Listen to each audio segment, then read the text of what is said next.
प्रसारित करीत आहोत महिला विश्व अंतर्गत MPSC सरळ सेवा परीक्षेमधून पहिल्याच प्रयत्नात सहाय्यक आयुक्त समाज कल्याण ही क्लास 1ची पोस्ट मिळवणाऱ्या निकिता मंगला प्रकाश खंडारे यांची शीला घरडे पाटील यांनी घेतलेली मुलाखत. सादर करते विनोद गवडी आणि ही आकाशवाणी अकोला केंद्राची निर्मिती आहे.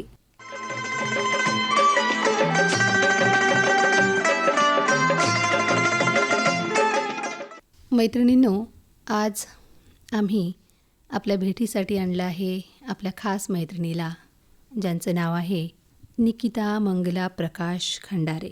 त्यांनी नुकतीच सहाय्यक आयुक्त समाज कल्याण विभाग ही परीक्षा पास केलेली आहे MPSCच्या माध्यमातून. मॅडम, मी सर्वप्रथम आपलं अभिनंदन करते आणि सर्व मैत्रिणीच्या वतीनं आपलं आकाशवाणी अकोलाच्या स्टुडिओमध्ये स्वागत करते. धन्यवाद मॅडम. मला ही संधी दिल्याबद्दल माझं मत व्यक्त करण्यासाठी मी तुमच्या खूप खूप आभारी आहे. मॅडम, मला सुरुवातीला सांगा की आपलं मूळ गाव कोणतं? माझ्या वडिलांचं मूळ गाव हे मूर्तिजापूरमध्ये भोगोरा म्हणून आहे, छोटंसं खेडगाव. बट माझा जन्म झाल्यानंतर माझे वडील अकोल्यामध्ये शिवणी येथे स्थायिक झालेले आहेत. बरं. तुमचं शालेय शिक्षण कुठे झालं? माझं शालेय शिक्षण हे शिवरमध्ये स्वर्गीय सुगंधचंद सुखदेव तापडीय विद्यालय येथे झालेलं आहे 5वी ते 10वीपर्यंत. बरं. 10वीमध्ये किती पर्सेंटेज होते तुम्हाला? मला 10वीमध्ये 76.60% होते मराठी माध्यममधून. बरं बरं. आपलं ग्रॅज्युएशन आणि पोस्ट ग्रॅज्युएशन कुठे झालं आहे, कोणत्या विषयामध्ये झालं आहे? माझं BSW आहे आणि MSW म्हणजे समाजकार्यामध्ये पदवी आणि पदव्युत्तर पदवीही मी समाजकार्य क्षेत्रातूनच घेतलेली आहे. बरं. तुम्ही सेट परीक्षा पण पास आहात? हो मॅडम, याच वर्षी. हां.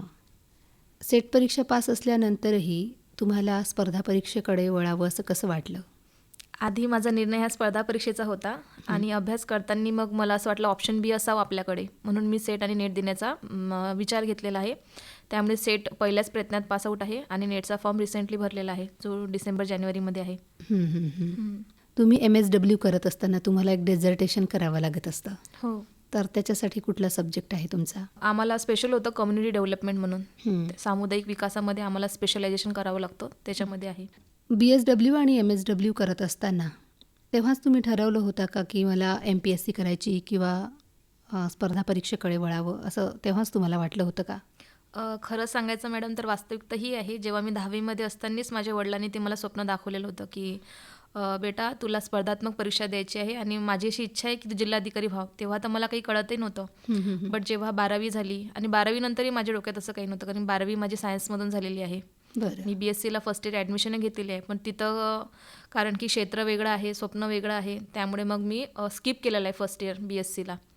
नंतर BSWला ॲडमिशन माझे सर आहेत राकेश थापा सर म्हणून, त्यांनी मला सजेशन दिलेलं आहे की निकिता तुझ्या स्वभावानुसार किंवा तुझ्या आवडीनुसार तू समाजकार्य क्षेत्र निवड म्हणून. त्यामुळे मग मी BSWला ॲडमिशन केली आणि MSWच्या लास्ट इयरला मी निर्णय घेतला की आता आपण आपलं वर्ष संपलेलं आहे, कारण की आम्हाला BSला आणि MSला रिसर्च असतो. रिसर्च झाल्यानंतर मग मी अभ्यासाला सुरुवात केलेली आहे स्पर्धात्मक परीक्षेची. तुमच्या सरांनी तुम्हाला सांगितलंय की तुमच्या स्वभावानुसार तुम्ही समाजकार्य किंवा या क्षेत्राकडे तुम्ही वळावं.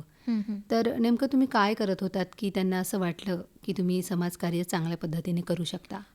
मॅडम, मला भाषणं द्यायला खूप आवडतात. मग सरांना माहिती होतं की छान भाषण करू शकते आणि मी काउन्सिलिंग खूप छान करू शकते, मुलींना मुलांना कोणालाही. त्यामुळे मग मला संवाद कौशल्य माझ्याकडे छान आहे, असं माझा स्ट्रॉंग पॉईंट म्हणू शकते मी त्याला. आणि वयाच्या 7व्या वर्षापासनं तर मी लग्न होईपर्यंत म्हणजे 24 वर्षापर्यंत दूध विकलेलं आहे. त्यामुळे मला समाजातील प्रत्येक घटकापर्यंत म्हणजे मी पोचलेली आहे. मला माहिती आहे की कोणाची काय परिस्थिती आहे, आपण काय करायला पाहिजे, म्हणजे समाजातील प्रत्येक तळागाळातली परिस्थिती मी जाणून आहे. त्यामुळे मग तिथूनच ऊर्जा माझ्यामध्ये आली की आपल्याला जर स्वतः तर आपण काही करू शकत नाही, कायदेशीर एक संविधानाने बांधील पद आपल्याला हवं आहे. त्यामुळे मग ते पद मिळवण्यासाठी मी अभ्यास केलेला आहे आणि माझा आता पद मिळालेलं आहे मला. तर त्या पदाचा पूर्ण फायदा मी समाजातील प्रत्येक घटकासाठी मला करायचा आहे. जो घटक मी स्वतः पाहिलेला आहे, स्वतः जाणवलेला आहे आणि मी त्या घटकातलाच एक भाग आहे. बाबासाहेबांनी आपल्याला असं सांगितलंय की विद्यार्थ्यांनो मोक्याच्या जागा पटकवा. तर त्यातली एक मोक्याची जागा तुम्ही पटकवली आणि त्यानुसार संविधानिक मार्गाने तुम्हाला समाजाची सेवा करायची आहे असं तुम्ही म्हणालात. हो. तुम्ही दूध विकलं असंही म्हणालात. हो हो तर घरोघरी जाऊन हो. दूध विकलं हो तुम्ही. बाबांचा व्यवसाय तो असेल. हं. तर छान. म्हणजे तुम्ही शिकत असतानाच अर्निंग पण केलेलं आहे हो आणि त्या माध्यमातून तुम्ही समाजातल्या प्रत्येक घटकांपर्यंत पोहोचलात हं. आणि म्हणूनच तुम्हाला असं वाटलं की यांच्यासाठी आपल्याला काहीतरी करायला पाहिजे. हं. तर खऱ्या अर्थाने तिथूनच तुमची सुरुवात ही झालेली आहे समाजसेवेची. आणि ही डिग्री वगैरे जी आहे ही तर अलीकडचा भाग आहे. हं. खूप छान मॅडम. मॅडम, तुमचं लग्न झालेलं आहे आणि तुम्ही अलीकडेच परीक्षा पास केलीत. तर तुमचं लग्न कोणत्या वर्षी झालं मॅडम, आणि माझं- तुम्ही परीक्षा कोणत्या वर्षी पास झालात? मॅडम, माझं लग्न हे 28 मे 2023ला झालं आहे आणि जी ही ॲड आहे ती पण 2023चीच आहे. बरं. त्यामुळे मग लग्नानंतरच मी अभ्यास केलेला आहे या पदासाठी पूर्ण तो आहे तो. एका विद्यार्थिनीसाठी अभ्यास करणं थोडं सोपं असतं, परंतु एका विवाहितेसाठी अभ्यास करणं ही म्हणजे तारेवरची कसरत असते. तर तुमचा काय अनुभव आहे? मॅडम, मी पहिले तर सांगते की तारेवरची कसरत हो मला मान्य आहे, पण मला 2 इश्यू होते. एक आरोग्याचाही होता, त्यामुळे मला थोडं कॉम्पिटिशन जी आहे ही थोडी टफ वाटायची. कारण की मला स्वतःचं हेल्थ पण बघायचं होतं. कारण की एक ऑपरेशन हे जे आहे ते या पोस्टिंगचा अभ्यास करतानाच झालेला आहे. ऑपरेशन जे आहे ते 2024मध्ये झालेलं आहे. आणि माझी जी परीक्षा आहे ॲट 2023ची आहे. एक्झाम 25 डिसेंबर 2024ला झालेली आहे आणि ऑपरेशन 23 मे 2024चं आहे. त्यामुळे मग मला पण तरीही मी अभ्यास केलेला आहे. आणि समस्या म्हटलं तर संसार सांभाळून ज्या काही आपल्या जबाबदाऱ्या असतात, आपण आपलं स्वप्न पकडताना जबाबदाऱ्याकडे किंवा संसाराकडे दुर्लक्ष नाही करू शकत ना. एक महिला म्हणून संसारही तेवढाच महत्त्वाचा असतो, आपले स्वप्नही तेवढेच महत्त्वाचं असतो. पाहिजे ती फक्त जिद्द की संसारही योग्य सांभाळायचा आहे, त्यालाही आदराने बघायचं आहे आणि आपल्या स्वप्नालाही तेवढंच जिद्दीने पकडायचं आहे किंवा प्राप्त करायचं आहे. त्यामुळे मग मी असा बाकीच्या मुलांमध्ये आणि माझ्यामध्ये ते जर 10 तास अभ्यास करत असतील तर माझं असं म्हणणं होतं की निकिता, तू ॲटलिस्ट प्रामाणिकपणे क्वालिटी स्टडी 8 ते 6 तास तरी व्हायला पाहिजे, पूर्ण संसार सांभाळून, घर सांभाळून. तर त्यामुळे मी क्वालिटी स्टडीज मॅडम 6 तास केलेली आहे, 6 ते 8 तास. अच्छा. तुमची दिनचर्या कशी होती मग? माझे मिस्टर हे MIDC शिवणीमध्ये हमाली करतात. तर त्यांना 9ला घरून निघायचं असते. तर मी सकाळी 5:30ला उठायची. 6 ते 6:30 मी मेडिटेशन करते डेली. आणि 6 ते 7 1 तास वॉकिंग करून येते PKV मधून. नंतर आल्यानंतर त्यांचं टिफिन वगैरे तयार करणे. नंतर झाल्यानंतर माझे कामं मला होतात, जे काही आपले हाऊसवाईफचे कामं असतात, गृहिणी कपडे वगैरे जे काही असतात ते सर्वांनाच महिलांना माहिती आहे. ते झाल्यानंतर मग मी थोडा आराम करायची, सर्व झाल्यानंतर अर्धा तास. मग 12:30 ते पूर्ण नॉनस्टॉप मग 7:30 वाजेपर्यंत थोडासा टी ब्रेक वगैरे मधात घेतल्यानंतर पूर्ण 6 ते 7 तास कंटिन्यू करायची. आणि जेव्हा एखादी एक्झाम जवळ येत आहे किंवा आपला स्टॅमिना आहे, आपलं तब्येत वगैरे व्यवस्थित आहे, तर रात्रीला पुन्हा मग 2 ते 3 तास कव्हर करायची. अच्छा. हां, म्हणजे ॲव्हरेजमध्ये पाहिलं तर 6 ते 7 तास. बट तसं मग मंथली बघितलं केव्हा 8 पण तास किंवा 9ही तास, म्हणजे माझ्या तब्येतीला सांभाळून. तुम्ही म्हणालात की तुमचे मिस्टर MIDCमध्ये हमाली करतात. तर मी खूपच कौतुक करेल त्यांचं आणि खूप धन्यवाद देईन त्यांना तुमच्यातर्फे हो मॅडम. आणि एक माणूस म्हणून. कारण असा जोडीदार जर का आपल्याला मिळाला असेल तर हे स्त्रीचं खरंच भाग्य समजायला पाहिजे. म्हणजे एक नोकरी असेल तर पुरुष आपल्या पत्नीला देऊ शकतात पैसे, परंतु इतक्या कष्टाचं काम करून आपल्या सहचारिणीला शिकवणं, तिला मदत करणं ही खूपच कमालीची गोष्ट आहे आणि त्यासाठी त्यांचे खरोखर आभार व्यक्त करायला पाहिजे. आणि मी असं म्हणेल की प्रत्येक आपल्या भगिनीला, आपल्या मैत्रिणीला असा जोडीदार मिळायला पाहिजे. त्यांनी तुमच्यासाठी इतकी मेहनत केली, तर आता तुम्ही त्यांच्यासाठी काय करणार आहात? कारण तुम्ही आता सेटल झालेले आहातच. माझी आधीपासून इच्छा होती मॅडम. आणि त्यांच्या बरोबरीने त्यांनीही जेव्हा पूर्ण जबाबदारी त्यांच्या अंगावर पडण्याच्या आधी, कारण की माझ्या सासऱ्यांना कोरोना झालेला आहे आणि कोरोनानंतर आणि त्यांना पॅरालिसिसचा अटॅक आलेला आहे, त्याच्यानंतर त्यांनी पूर्ण जबाबदारी घेतलेली आहे. म्हणजे सासू सासरे, मी आणि त्यांचं, असं चौघांची जबाबदारी त्यांच्यावर पूर्ण आहे. तर त्याच्या आधी त्यांनी 12वी नंतर पोलीस भरतीचा प्रयत्न केलेला आहे, आर्मीचा केलेला आहे, बट नंतर त्यांना स्किप करावं लागलेलं आहे.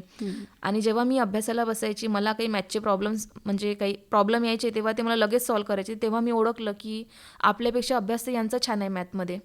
मग म्हणजे जिद्द आहे पण परिस्थिती नाही आहे. मग त्यांनी मला संधी दिली की आधी तू कर, नंतर मला करायचं आहे. तर माझं झाल्यानंतर मॅडम त्यांना पण MPSC द्यायची आहे, PSI व्हायचं आहे. नंतरचं स्वप्न आहे DPT SP पर्यंत त्यांना जायचं आहे. आणि माझी खूप इच्छा आहे की त्यांनी डेप्युटी SP पर्यंत जावं आणि मला माझं पूर्ण सपोर्ट आहे. जेव्हा जसा त्यांनी मला केलेला आहे पूर्ण आपण त्यांना तसाच करायचा आहे. आणि तसं मी वैयक्तिक त्यांना धन्यवाद म्हणतेच, पण आज मला तुमच्यामुळे संधी मिळाली आहे आकाशवाणीमधूनही.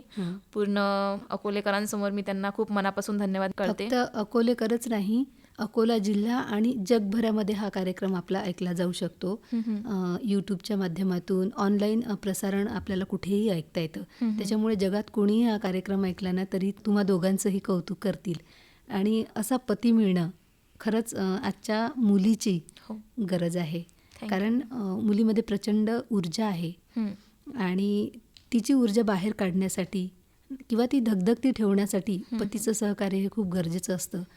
अदरवाईज भारताची जी अर्धी लोकसंख्या आहे स्त्रियांची आहे आणि ती अर्धी शक्ती, भारताची अर्धी शक्ती म्हणू आपण त्याला, ती अशी वाया जाते. बरोबर. तर त्यासाठी अशा पुरुषांची समाजामध्ये फारच आवश्यकता आहे. मला असं म्हणायचं आहे मॅडम की प्रत्येक मुलीला किंवा प्रत्येक स्त्रीला स्वतःचं स्वप्न बाळगायलाच हवं किंवा ती जिद्दही असायला हवी. पण प्रत्येक मुलांनी, प्रत्येक नवऱ्यांनी, प्रत्येक वडिलांनी आपल्या मुलींसाठी प्रयत्न करायला हवे. तिची काय इच्छा आहे. आज आपण वर्ल्ड कप जिंकलेलो आहे मॅडम, त्याच्या मागे वडील आहे, नवरा आहे, एखादा भाऊही असेल. तर माझी खूप अशी या प्लॅटफॉर्मवर विनंती आहे प्रत्येक पुरुषाला की तुम्ही स्त्रीला संधी द्यावी, त्यांचे स्वप्न ओळखावे आणि मदत करावी. जशी मी आज इथे उभी आहे, आज मलाही संधी मिळाली आहे, उद्या प्रत्येक घरातून प्रत्येक स्त्री असू शकते, अशी माझी इच्छा आहे. ईंटों से बनती है इमारतें, ईंटों से बनती है इमारतें, प्यार से बनता है घर. आणि निकिता, तुम्ही अशा सुंदर घरात राहता. हो मॅडम. ज्या घराचं नाव आहे मंगला, प्रकाश आणि कुलदीप. तर कुलदीपविषयी तुम्ही सांगितलं की त्यांनी तुम्हाला खूप मदत केली आहे. तर आणखी तुमच्या घराचं नाव आहे मंगला आणि प्रकाश, म्हणजे तुमचे आईबाबा. त्यांचं प्रेम तुमच्यासोबत आहे. त्यांचा काय प्रयत्न होता तुमच्या या सगळ्या प्रवासामध्ये? आज मी इथे आहे, माझ्यामध्ये जी जिद्द आहे आणि जी प्रामाणिकपणा आहे, मेहनत करण्याची पूर्ण तयारी आहे, हे पूर्ण वारसा हक्क मला माझ्या वडिलांकडनं मिळालेला अशी मी म्हणते. आपण वारसा हक्कमध्ये प्रॉपर्टी म्हणतो की तुला संपत्ती काय मिळालेली आहे वडिलांकडनं, पण मला खरी संपत्ती ही माझ्या वडिलांकडनं प्रामाणिकपणा, मेहनत करण्याची पूर्ण तयारी. कारण की माझे आज वडील आजही PKVमध्ये म्हशी घेऊन आहेत, म्हशी चारत आहेत. अच्छा. तर त्यांच्याकडनं मला ती प्रेरणा मिळाली आहे की मेहनतीला कुठंच दगा नाही आहे, तू मेहनत कर बेटा, रिझल्ट तुझाच आहे. मॅडम, जेव्हा रिझल्ट यायचे नाही कोणतेही, तेव्हा मी रडायची माझ्या वडिलांसमोर. तेव्हा ते म्हणायचे, बेटा मला तुला अधिकारी बघायचं आहे, तू रडू नको, तू मेहनत कर, तुला तुझा रिझल्ट 100% मिळणार आहे, विश्वास ठेव प्रत्येक गोष्टीवर. आणि त्यांनी माझ्यासाठी खूप मेहनत केलेली आहे मॅडम. जेव्हाही मला कॉलेजमध्ये पोचून द्यायचं असेल किंवा एखादी एक्झाम असेल लग्नाच्या आधीही, तर त्यांनी त्यांचे सर्व काम बाजूला ठेवून मला तिथपर्यंत पोहोचवलं आहे. माझे वडील पूर्ण निरक्षर आहेत, पण तरीही त्यांना जर माहिती नसेल तर ते जिथं PKVमध्ये म्हशी घेऊन जातात तिथं कृषी अधिकारी सरांना किंवा उकड्या आहेत जिथं दूध पोचवतात, तिथं जर शिक्षण क्षेत्रामधून कोणते अधिकारी वगैरे असतील तर त्यांना बोलायचे की माझी मुलगी अभ्यास करत आहे, तुम्ही तिला मार्गदर्शन कराल का, मला तर काही एवढं कळत नाही, मी तिला आणते तुम्हाला भेटायला, तुम्ही सांगाल का समजावून, ती हुशार आहे. तर मला त्यांना कळत नव्हतं, पण ते कुठूनही मार्ग काढायचे की माझ्या मुलीला मार्गदर्शन मिळायला हवं पाहिजे म्हणून. त्यामुळे माझ्या या यशामध्ये माझ्या वडिलांचा, माझ्या पतीचा खूप सिंहांचा वाटा आहे असे मी तर म्हणते. इतके सुंदर विचार तुमच्या बाबांचे आहेत आणि ते फळाला आलेले आहेत. हो मॅडम. त्यांनी तुमच्यामध्ये प्रामाणिकता ही सगळी बीजं तुमच्यामध्ये रोवलेली आहेत आणि ते सगळं तुमच्या अभ्यासामध्ये कामात आलेलं आहे. हो मॅडम, तुम्ही सेट परीक्षा पास आहात, MPSC थ्रू तुम्ही सहाय्यक आयुक्त हे पद देखील आता मिळवलेलं आहे. तर याच्यानंतर तुम्ही अभ्यास थांबवणार आहात की पुढे कंटिन्यू करणार आहात? माझ्या वडिलांची इच्छा आहे की तुला जिल्हाधिकारी बघायचं आहे. तर मला मॅडम सर्व प्रोसेस वगैरे झाल्यानंतर, जॉईनिंग झाल्यानंतर UPSC स्टार्ट करायची आहे. पप्पाची इच्छा आहेच, वडिलांची इच्छा आहे, तर त्यांची इच्छा पूर्णच करायची आहे. कलेक्टर हे पद घ्यायचंच आहे. तुमचा हा जो दुर्दम्य आत्मविश्वास आहे, तुमची ही इच्छा देखील पूर्ण हो आणि ती होणारच आहे. आप में जो जज्बा है वो काबिल तारीफ है. तुम्ही UPSCकडे वळणार आहातच, पण तुम्हाला आणखीही काही पदव्या घ्यायच्या आहेत का, ज्या राहून गेलेल्या असतील, तुमच्या घरच्यांची इच्छा असेल किंवा तुमची इच्छा असेल? हो मॅडम, माझी इच्छा आहे, मला LLB करायचं आहे आणि आयुष्यात एक तरी केस जिंकून द्यायची आहे, जे की खूप मिडल क्लास फॅमिलीमधून आलेले आहेत किंवा त्यांची ती परिस्थिती नाही आहे फी भरण्याची. अशा लोकांसाठी मला केस लढवायची आहे. ती इच्छा राहून गेलेली आहे माझी आणि ती लवकरच मी पूर्ण करणार आहे. सेवेमध्ये तुम्ही रुजू झाल्यानंतर तुम्हाला खास कोणत्या घटकासाठी काम करायला आवडेल? मॅडम, पदच असं आहे की तुम्ही समाजातील प्रत्येक घटकासाठी काम करायचं आहे. हो. बट माझा मूळ उद्देश असा होता, जेव्हा मी अभ्यास करायची आणि मी ज्या भागात राहते, आमचं प्रॉपर ते हे नाही आहे, जागा नाही आहे, त्याला अतिक्रमण विभागात आम्ही राहतो. बरं. झोपडपट्टी म्हणतात त्याला, शिवनी विभागातली, बहुजन नगरमध्ये. बरं. तिथं मी लहानची मोठी झालेली आहे. प्रत्येक भाग मी बघितलेला आहे. तिथल्या मुलांसाठी मला काम करायचं, त्यांना शिक्षणाच्या प्रवाहात आणायचं आहे. हा माझा खूप असा मनामधून किंवा जिद्द आहे माझी ती, की या एरियामधून किंवा जेही महाराष्ट्रातल्या मला काम करायचं आहे, त्या प्रत्येक भागातील मुलांना मुलींना शिक्षणाच्या प्रवाहात आणायचं आहे. की मी जवळून बघितलेलं आहे किंवा आर्थिक परिस्थितीमुळे किंवा आई वडील बाहेर जातात परिस्थितीमुळे, की त्यांना ते शिक्षणाचं महत्त्व नाही आहे किंवा असेलही पण परिस्थिती नाही आहे. त्यांच्यासाठी मला काम करायचं आहे. आणि दुसरं म्हणजे तृतीयपंथी लोकांसाठी काम करायचं आहे. त्यांना त्यांचा हक्क जो आहे तो मला मिळवून द्यायचा आहे, की त्यांना आपण आहो फर्स्ट अँड सेकंड जेंडर, पुरुष आणि स्त्री, मग ते कुठं आहेत, त्यांना का बरं स्वीकार केला जात नाही आहे. त्यांना समाजाचा दृष्टिकोन मला त्यांच्याप्रती बदलवायचा आहे, की हे आपलेच भाग आहेत. आपण जसे आहोत स्त्री पुरुष, तेही तसेच आहेत. त्यांनाही कुठंतरी स्वतःचं स्थान असायला पाहिजे, स्वतःचं अस्तित्व असायला पाहिजे. यासाठी मला काम करायचं आहे प्रामुख्याने. वा, छान. निकिताताई, तुम्ही आता जसं लग्नानंतर ही परीक्षा पास केली, तर अशा आपल्या अनेक मैत्रिणी आहेत ज्या अभ्यास करू इच्छितात, तर त्यांच्यासाठी तुम्ही काय सांगाल? कसा अभ्यास करावा, परिस्थितीवर कशी मात करायची, याविषयी जरा सांगा आपल्या मैत्रिणींना. हो मॅडम, मी आजकाल बघत आहे किंवा माझ्या जवळच्या माझ्या म्हणजे कानावर आहे किंवा ऐकण्यात आहे की अभ्यास करायला लायब्ररीज पाहिजे, क्लासेसच पाहिजे. मी सांगू इच्छिते खूप प्रामाणिकपणे की मी कोणताही क्लासेस लावलेला नाही आहे. मी कोणतीही लायब्ररी लावलेली नव्हती. मी रूममध्ये स्टडी केलेली आहे. बट हे सांगते की रूम माझी शांत होती, बॅकग्राऊंड हे मॅटर करते. तर तुमचा जर काही आर्थिक इश्यू असेल तर तुम्ही कोणत्याही कोपऱ्यामध्ये राहून स्टडी करू शकता. फक्त तयारी पाहिजे ती मानसिकतेची आणि तुमची जिद्द हवी तेवढी, की मला हे टार्गेट आहे, हे आज कंप्लीट करायचं आहे. तुम्हाला कोणतीही इच्छा असो, की मी असंच म्हणत नाही की प्रशासनामध्ये येण्याचंच, महिलांचे प्रत्येक वेगवेगळे स्वप्न असतात. हो, बिझनेस करायचा असतो, कोणाला स्वतःचा बिझनेस ओपन करायचा असतो किंवा दुसऱ्या काही इच्छा असतात, नृत्य क्षेत्र, कोणत्याही क्षेत्रामध्ये. तर त्यांनी फक्त ती जिद्द बाळगायला हवी आणि त्या जिद्देला पूर्ण करण्यासाठी कोणतेही कारण नसते की आपल्या इच्छा दडपण्यासाठी. तुम्ही त्याच्यावरही मात करून स्वतःचे स्वप्न पूर्ण करू शकता. कारण मलाही खूप प्रयत्न झालेले आहेत. मी तुम्हाला रिअल कंडिशन सांगते माझी, की माझ्या आईच्या फॅमिलीकडनं मलाही खूप धमक्या आलेल्या आहेत की कशाला शिकायचं, तुला काही नोकरी करून काय करायचं आहे. माझ्या नवऱ्यांपर्यंत गेलेले आहेत माझ्या आईचे रिलेटिव्ह, की हिला कशाला शिकवायचं आता, ही कुठं मोठी होणार आहे आणि मी हिला सल्यूट करू का. आणि जर तू आमच्या मधामध्ये केव्हाही बोलू नको किंवा माझ्या आईला, माझ्या वडिलांना खूप मानसिक त्रास झालेला आहे या परिस्थितीमध्ये. तर तेव्हा त्यांनी असं म्हटलेलं आहे की तू जर मधात बोलली तर तुझे पोलीस रेकॉर्ड आम्ही खराब करून टाकू, म्हणजे तुला पोलीस व्हेरिफिकेशनच्या वेळेस त्रास होणार आहे. तेव्हा मॅडम जेव्हाही मी त्या रोडने जायची ना, माझी बॅग लपवून मी परीक्षा दिलेल्या आहेत, माझी कोणतीही चूक नसताना. ते पण एक आव्हान मी माझ्या अभ्यासामध्ये ॲड केलेलं आहे की नाही निकिता, आपल्याला करूनच दाखवायचं आहे. एवढे चॅलेंजेस आपल्याला आलेले आहेत, एवढ्या धमक्या आपल्याला आलेल्या आहेत. तर कदाचित ते तरी इतर महिलांना नसेल. मी प्रत्येक आव्हानांना सामोरं गेलेली आहे. आरोग्य तरी आहे किंवा फॅमिली मॅटर तरी आहे. तर ऑफकोर्स मला असं वाटते की प्रत्येक महिलामध्ये जिद्द आहे, प्रत्येक महिला करू शकते, कुणीच मागे नाही आहे. मैत्रिणींनो, तुम्हालाही स्पर्धा परीक्षा द्यायच्या असतील तर मॅडमनी सांगितल्याप्रमाणे की कुठल्याही क्लासची गरज नाही आहे, कुठल्याही लायब्ररीची गरज नाही आहे. हवी आहे ती फक्त जिद्द आणि आपला संसार, आपल्या घरची परिस्थिती हे सगळं बघून आपण आपल्या टाईमचं मॅनेजमेंट करून अभ्यास आपण करू शकतो, असं मॅडमनी आपल्याला सांगितलेलं आहे. मॅडम, जेव्हा पुरुष नोकरी करतो तेव्हा तो फक्त एका घराचा विकास करतो, परंतु मुलगी किंवा स्त्री जेव्हा नोकरी करते तर ती दोन्ही घरासाठी खूप मोठा आधार ठरते. हो मॅडम. तर तुम्हाला दोन्ही घरासाठी तुमचं काय नियोजन आहे? मॅडम दोन्ही घरापासून आम्ही खूप मिडल क्लास फॅमिलीमधून आलेला आहे.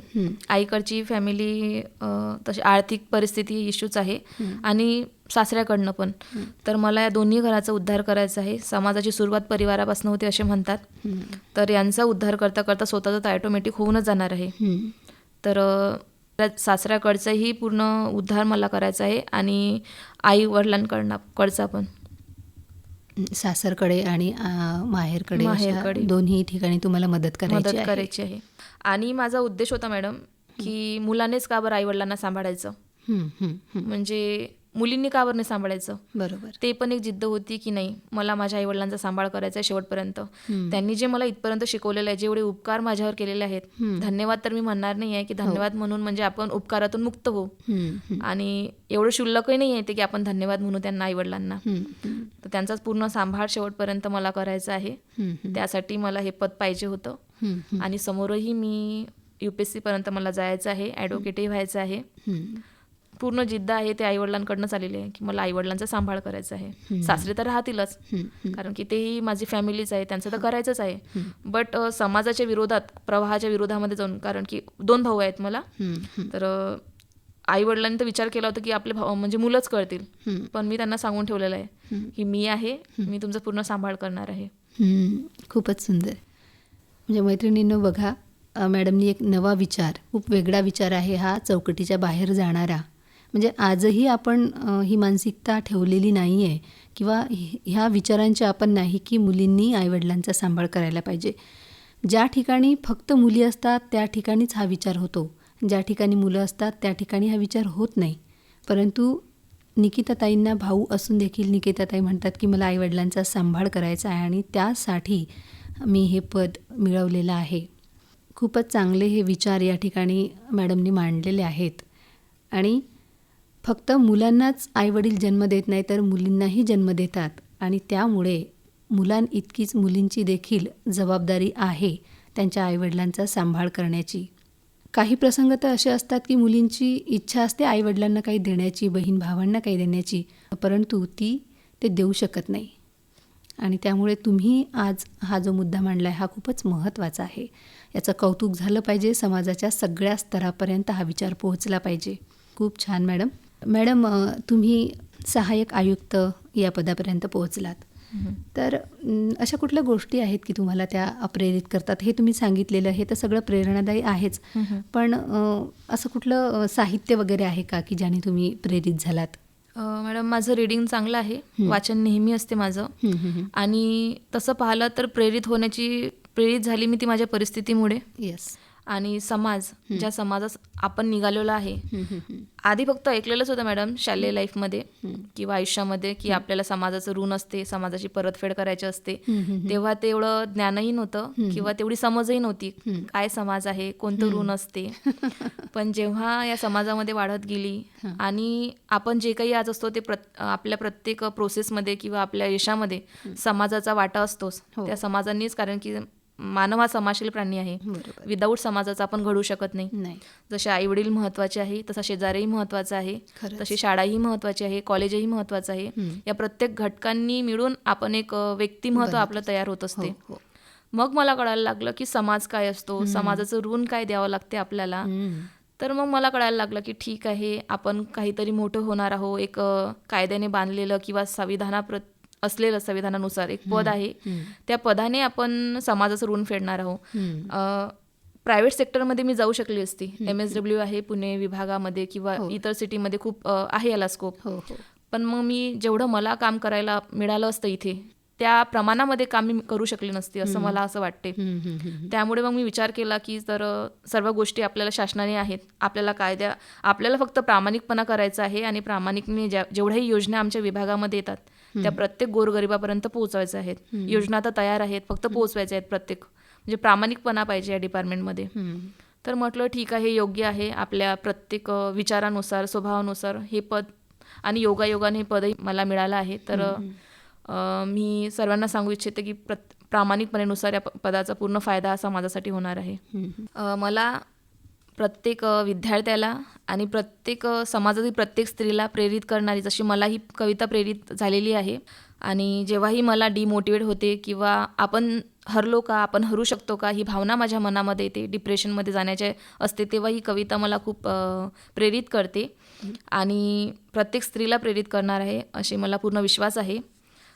कवी सुरेश भट यांची ही कविता आहे. विजलो आज तरी मी, हा माझा अंत नाही. जेव्हा माझं ऑपरेशन झालेलं होतं आणि मुलं अभ्यास करत होती, माझं मेजर ऑपरेशन झालेलं आहे, तेव्हा मला असं वाटायचं की, आणि मी रडायची की अभ्यास केव्हा करायचा, मुलं अभ्यास करत आहेत, आपण किती मागे पडणार आहो. तेव्हा ही कविता मला खूप प्रेरित करायची की नाही निकिता, विजली आज तरी तू, हा तुझा अंत नाही आहे. पेटेन उद्या नव्याने, हे सामर्थ्य नाशवंत नाही. छाटले जरी पंख माझे, पुन्हा उडेन मी. अडवू शकेल मला अजून अशी भिंत नाही. माझी झोपडी जाळण्याचे केलैत कैक कावे. जडेल झोपडी अशी, आग ती ज्वलंत नाही. रोखण्याचं वाट माझी वादळे होती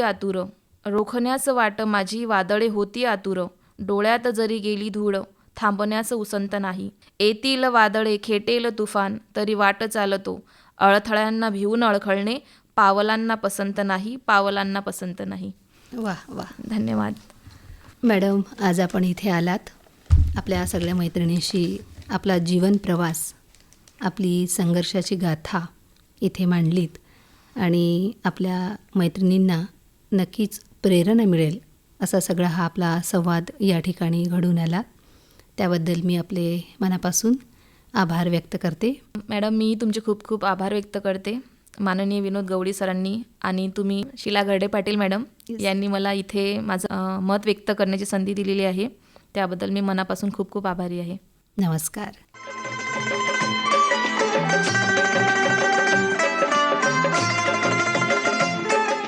मैत्रिणींनो, आपण ऐकत होतात महिला विश्व अंतर्गत MPSC सरळ सेवा परीक्षेमधून पहिल्याच प्रयत्नात सहाय्यक आयुक्त समाज कल्याण ही क्लास 1ची पोस्ट मिळवणाऱ्या निकिता मंगला प्रकाश खंडारे यांची शीला घरडे पाटील यांनी घेतलेली मुलाखत.